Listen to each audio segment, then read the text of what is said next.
அமலாக்கத்துறைக்கு டைரக்டா FIR register பண்ண முடியாது, டைரக்டா எந்த இதையும் விசாரிக்க முடியாது. ஏற்கனவே ஒரு முதல் தகவல் அறிக்கை பதியப்பட்டிருந்தால் மட்டும்தான் அமலாக்கத்துறையால விசாரிக்க முடியும். சோ என்ன பண்றாங்க, அப்பதான் உச்சநீதிமன்றம் ஒரு கேள்வியை கேட்கிறது. என்ன கேட்குது? சரி, எஃப்ஐஆர் இருக்கு, அது வந்து லஞ்ச ஒழிப்புத்துறை விசாரிச்சிட்டு இருக்கு, அங்க உங்களுக்கு என்ன வேலை அப்படின்னு கேக்குறாங்க. அப்படியே விசாரிச்சிருந்தா கூட டாஸ்மாக் எப்படி நீங்க விசாரிக்க முடியும்?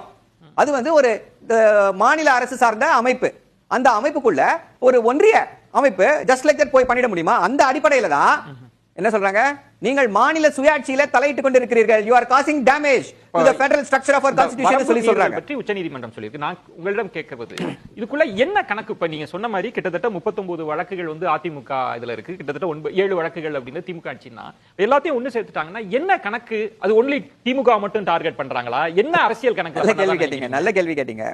அதுதான் இப்ப அந்த எதுக்கு அந்த இதை எக்ஸ்பிளைன் பண்ண அப்படின்னா வந்துருச்சு அப்படின்னா, இந்த வழக்குகள்லாம் என்ன வழக்குகள், மூல வழக்குகள் என்ன வழக்குகள் அப்படின்னா, அங்க இருக்கக்கூடிய டாஸ்மாக்ல இருக்கக்கூடிய salesman has committed some irregularity, ஏதோ பண்ணிட்டாரு, ஏதோ ஒரு வழக்குலயும் ஒரு மாதிரியான irregularity, அந்த 2 லட்சம் ரூபாய்க்கு irregularity பண்ணிட்டாரு, 3 லட்சம் ரூபாய்க்கு irregularity பண்ணிட்டாருன்ட்டு இந்த எல்லாத்தையும் ஒண்ணா ஒரு கூட்டாஞ்சோறு மாதிரி எல்லாத்தையும் ஒரு போட்டு கலக்கி அதிமுக ஆட்சி காலத்துல இருந்து அதிமுக ஆட்சி காலத்துல சேர்த்துட்டு இப்போ டாஸ்மாக்ல எம்டியா இருக்கவரை போய் விசாரிப்பாங்களாம். என்னையா ஜோக் இதெல்லாம்? யாரை டார்கெட் பண்றதா நீங்க அரசியலா ஏதாவது? திமுகவை டார்கெட் 1000 கோடி ரூபாய் கசிய விட்டுட்டு இன்னைக்கு சமூக வலைதளங்கள்ல ஒரு பொறுப்பற்ற முறையில பேசிக் கொண்டிருப்பவர்கள் ஹேசியங்களாக என்ன பேசிட்டு இருக்காங்க?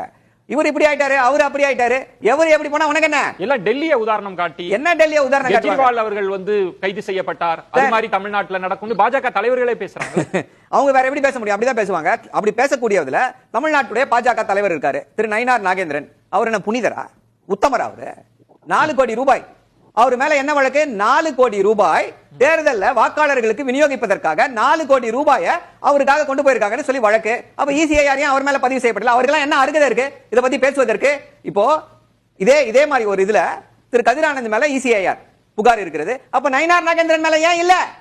அப்போ பாஜகனா கொரட்டை விட்டு தூங்க அமலாக்கத்துறை, அதிமுக அப்படின்னா காணாம போயிடும். இப்போ இன்னும் இதுல முக்கியமான விஷயமா என்ன வருதுன்னா, அதிமுக ஏன் பாஜக காலடியில அப்படியே சரணாகதி அடைந்திருக்கிறார்கள்னா அமலாக்கத்துறையிடமிருந்து தப்பிப்பதற்காக, தப்பிச்சு போயிடணும்ன்றதுக்காக. இப்ப இன்னொரு சின்ன கருத்தை